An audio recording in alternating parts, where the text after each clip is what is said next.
Hi అండి. ఈరోజు నేను ఒక మంచి స్నాక్ ఐటమ్ అయితే చూపిస్తున్నాను. చాలా సింపుల్, చాలా చాలా చాలా సింపుల్. ఒకే ఒక ఇంగ్రీడియంట్ అనమాట. వేరుశనగ గింజలు ఉంటే చాలు మనకి ఇంట్లో ఎప్పుడూ రెగ్యులర్గా ఉంటాయి. సో ఇంకా బయటికెళ్ళి తెచ్చుకునే పనులు కూడా ఇంట్లో రెడీ చేసుకోవచ్చు, బయట తెచ్చుకుని అందుబాటు లేకపోతే. ఇంకేం లేదండి, మనకు కావాల్సిన గింజలు తీసుకొని చిన్న మంట మీద డీప్ ఫ్రై చేసుకోవాలి గింజల్ని. అవి వేగేలోపు ఒక గిన్నెలో కొంచెం వాటర్ పోసుకొని ఆ గింజలకి ఎంతైతే సాల్ట్ మనం సరిపోతుంది అనుకుంటామో ఆ సాల్ట్ ఆ నీళ్ళల్లో వేసి కరిగే వరకు కలపాలి. ఈ స్నాక్ మా నాన్న చేసేవాళ్ళండి మా కోసం అని చెప్పేసి. నాన్న ఆఫీస్ నుంచి వచ్చేసరికి స్నాక్స్ ఏదోటి తింటాం అలవాటు నాన్నకి.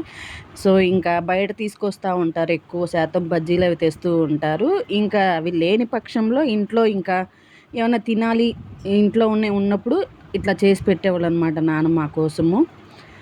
ఈవినింగ్ పిల్లలు వచ్చేసరికి ఏమీ లేవు స్నాక్స్ వాళ్ళకి పెట్టడానికి ఏమీ లేవు అనుకున్నప్పుడు 5 మినిట్స్లో అయిపోతుందండి స్నాక్. మనకి కేవలం 5 నిమిషాలు చాలు, ఇట్టే రెడీ అయిపోతుంది. పిల్లలు కూడా చాలా ఇష్టంగా తింటారు. పల్లీలు పిల్లలకి చాలా మంచిది, పిల్లలకనే కాదు మనకి చాలా మంచిది వేరుశనగ గింజలు.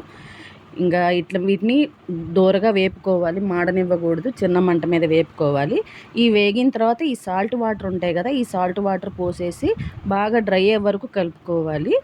ఇంకంతేనండి, ఇంకేమీ లేదు, చాలా సింపుల్ అనమాట. ఇంకే ఇంగ్రీడియంట్స్ లేదు, ఏమి కలపని, పెద్ద పెద్ద శ్రమ పడాల్సిన అవసరం లేదు, చాలా సింపుల్గా అయిపోతుంది.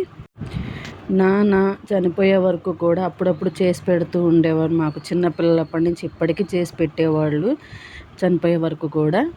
చాలా బాగుంటాయి అన్నమాట ఇవి. కానీ నేను చేసినా కూడా నాన్న చేస్తే వచ్చే టేస్ట్ అయితే రాలేదు. ఇదిగోండి ఇట్లా ఉంది మా ఏరియా పరిస్థితి అనమాట. ఇంకా బయటకి ఏం వెళ్తాము, క్లైమేట్కమ్మ ఏమైనా తినాలనిపిస్తుంది. సో ఇంకేం చేస్తాము, నాన్న రెసిపీ ట్రై చేసేసా. ట్రై ఏంటి, అప్పుడప్పుడు చేస్తూనే ఉంటాను, కాకపోతే చాలా తక్కువ అనమాట, ఎప్పుడో ఒక్కసారి చేస్తుంటాను. అది ఈరోజు చేసేసాను అనమాట. చాలా సింపుల్గా స్నాక్ ఐటమ్ అయితే రెడీ అయిపోతుంది, ఓన్లీ 5 మినిట్స్ అంతే. మా నాన్న చేతితో చేసిన టేస్ట్ అయితే రాలేదు, కానీ టేస్ట్ అయితే బాగున్నాయి. మీరు కూడా తప్పకుండా ట్రై చేయండి. ఈ వీడియో కనుక మీకు నచ్చితే ప్లీజ్ అండి లైక్ చేసి సబ్స్క్రైబ్ చేయండి. బాయ్.